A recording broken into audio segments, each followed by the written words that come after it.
And welcome, this is ballerscuba with another long-winded update. We're going to go for several videos again this time, but instead of doing a lot about my personal life, although there are a couple more stories that I would like to tell, we're going to save those for another time.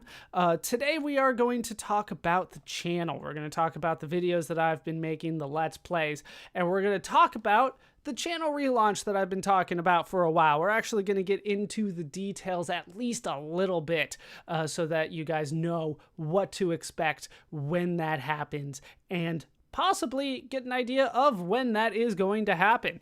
But before we do that, let's talk about what's going on right now, and then we will talk about kind of the history of the channel. It's been a long time since I've talked about the channel kind of as a whole, so we'll get into the history of the channel, and that might help me lead into what we're going to do for the channel relaunch. But first, let's talk about what's going on right now. Right now, I'm still basically trying to finish the Let's Plays that I have going. I was able to finish Stardew Valley. That is officially done. It is nice to say that that is done. That is a very enjoyable game, but it also was a long Let's Play, so it is always nice to be able to say I finished one of those long ones. And Stardew Valley was a very long one. That is done, so what we have going on right now is Demon Souls. That's probably the biggest one right now is Demon Souls. We're going in Demon Souls. That's probably the best way that I can put it. There's definitely some struggles still going on, but it's Demon Souls, so that's kind of expected. But as long as I keep on making progress, things are going to hopefully work out for the best eventually. I don't know how much longer I have in the game. It feels like I've just gotten started, though, and I'm like 50 videos in. So who knows how long that's going to eventually take. We might have to speed it up along the way, but we'll talk a little bit more about that later. But I do plan on going the whole way through with Demon Souls, and it feels like I'm getting some progress done, but it doesn't feel like I'm anywhere close to done with that game, because I'm not. That much I can clearly tell. So that's Demon Souls. We also have Shovel Knight. We're still working on Shovel Knight. We have beaten the main game. We're on to DLC. There are a few different DLC that I'm interested in playing. We're still on the first one, which is Plague of Shadows. It seems to me that the DLC is roughly as long as the original game, so we might be in for the long haul here with Shovel Knight, but we will get through it. I fully enjoy it. Apparently, I'm in what a lot of people consider the worst DLC. At least that's what people have been telling me. I enjoy it. So who knows? Maybe it's just all uphill from here. It'll all be great from here. I'm not sure if uphill is the right phrase for that, though. So that's Shovel Knight, Demon Souls.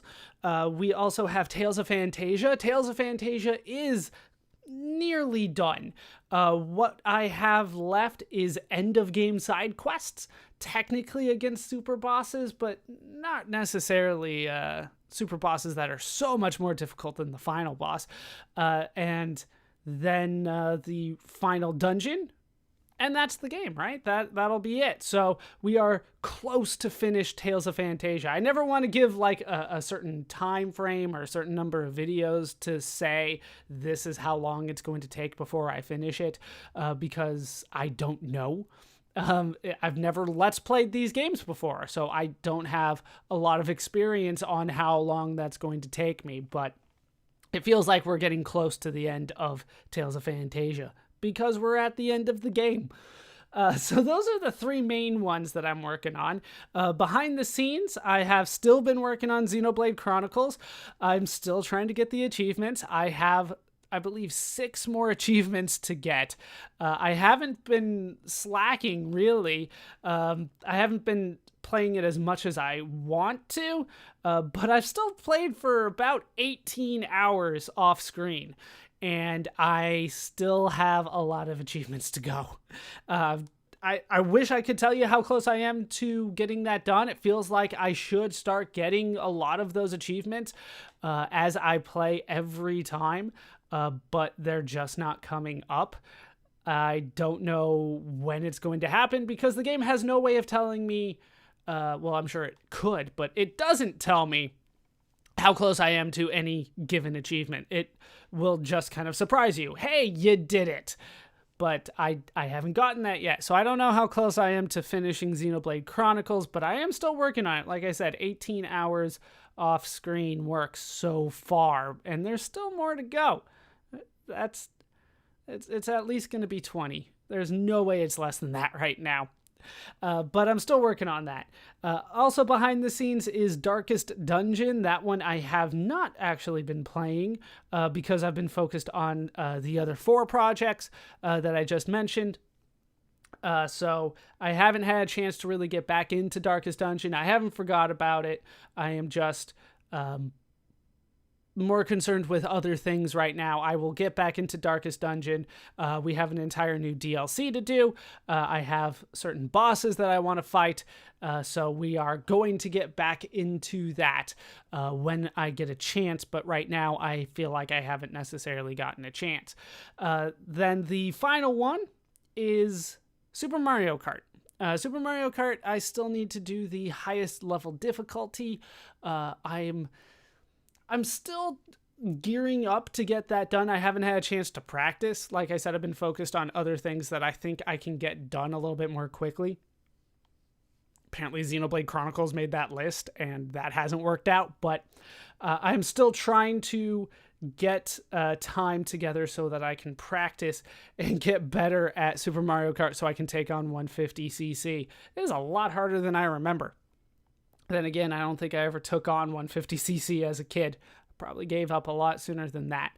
But those are the games that I am still working on. Once again, when we complete one of those games, I'm not going to replace it with anything. There's nothing new coming through the pipeline to replace those until we get to the channel relaunch. And I'm going to talk about the channel relaunch and actually give you some details about it. Not all the details, but some of the details about the relaunch in the following videos. I don't know how long this is going to take. But that is what I am doing right now. And I'm going to continue doing that. I'm going to finish all of those games. That is something that I am pretty certain about. The only thing that's in my head is whether I'm going to go back to Super Mario Kart, and I'll talk about why that is a little bit later, but that's the only one that I'm still a little hesitant about saying that I'm going to guarantee I'm going to get done. Everything else I'm going to get done. Super Mario Kart, it's a little in the air for me, but I'm still pretty confident that that's what I'm going to do is do the 150cc as it is right now. And do that before the channel relaunch. All right, so that is the current state of affairs for the channel. Let's get back into the history of the channel. It's been a long time since I've talked about the history of the channel, and there's probably a lot of people that haven't heard the story before. If you have not heard the story, this will be new to you. If you have heard the story before and you don't want to hear it again, we're going to be talking about it for a while, but I am going to be talking about some new information that I haven't necessarily disclosed before. Nothing necessarily vital or important or game-changing, but definitely some new stuff. So let's talk about kind of my history with YouTube and making videos on it, because it is a long story, actually. I didn't think it was going to be this long when I started, that's for sure.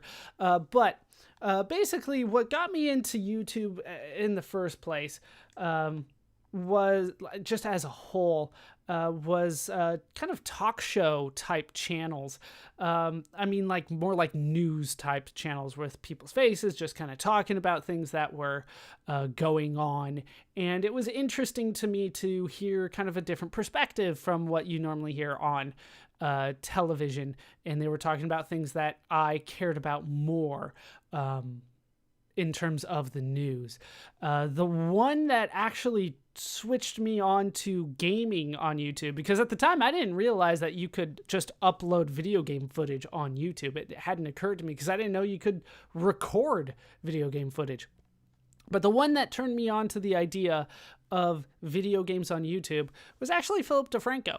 he's still going. He's still going strong, too. At the time, he was one of the biggest guys on YouTube. He's not necessarily that now, although he is bigger than he was then. That's just the change in YouTube over the years. But what Philip DeFranco did was he teased a video and said, hey, I watched this. You should watch it too.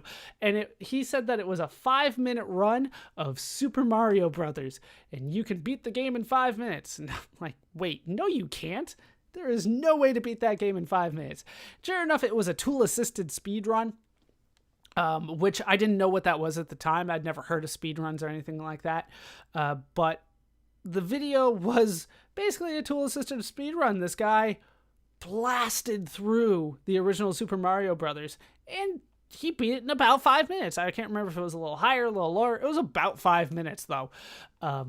He did the entire game with the warp points and all that, and that was so interesting to me that you could do that. I figured it was all practice at the time. Like I said, I'd never heard of a tool-assisted speedrun. Turns out it probably took that guy a lot of time, longer than it would take me to beat the entire game, to actually make that speedrun. But in-game time, it turns out to be 5 minutes, and that's what the video shows, is those 5 minutes. So it's not as impressive as I originally thought, but it's still pretty damn impressive. With that said, I watched that video. I was impressed. I started watching speedruns. What I thought at the time was that speedruns were going to be a way for me to experience video games, not only in a way that I couldn't normally do it, because I couldn't beat those games, especially at that speed. So I could experience it in a new way, but I could also follow the story of the game. That was my main goal, was to find out what happened in these games. And watching a speed run is often a good way to see that in a very quick way. Of course, that doesn't work for all games, but it works for a lot of the really early retro games. So if you're looking to see what happens in Contra, watch a speedrun, right? If you're just interested in the bare bones what happens, Contra is really good for speedruns for that, right? You're not missing anything because these guys are doing it as fast as possible. The game will still show you everything that has to offer, except that these guys aren't dying and they're doing it very quickly. So I would watch a lot of the old video games on speedruns. I would watch especially NES games, and I started trying to come up with titles that I wanted to watch, but of course some were not so suited to that, and in particular those were RPGs. Anything that was an RPG like the Final Fantasy series or anything like that, they are not suited to speedruns because you're not going to experience the story. At least they weren't suited for my tastes. The speedruns were not what I was looking for. But I continued to watch them, and I made it further than I thought I was going to. I tried to watch the games kind of in chronological order of things that interested me.